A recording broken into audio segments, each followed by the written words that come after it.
সম্মানিত ভাই ও বন্ধুরা, আসসালামু আলাইকুম। নূর ভেটেরিনারিতে আপনাদের সবাইকে স্বাগতম। আজকে আপনাদের সাথে কথা বলবো একটি গাভী হিটে আসলে তার সাধারণ সিমটমগুলো কেমন হয়।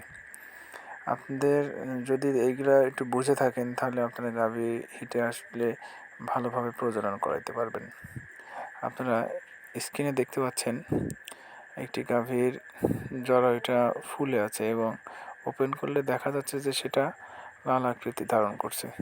যদি এই অবস্থা আপনারা দেখে থাকেন এবং দেখবেন যে জরায়ুটা ফুলে আছে, তার পরবর্তীতে আপনারা দেখবেন সে খাওয়া দাওয়া একটু কম করতেছে এবং এক জায়গায় স্থির দাঁড়িয়ে আছে, আপনি স্পর্শ করতেছেন তারপরেও সে কোনো অনুভূতি দেখাচ্ছে না, তাহলে বুঝবেন আমার গাভীটি হিটে এসেছে। যদি এই ধরনের সিমটম আপনারা দেখে থাকেন তাহলে আপনার গাভীকে তার সময় অনুযায়ী প্রজনন করাবেন।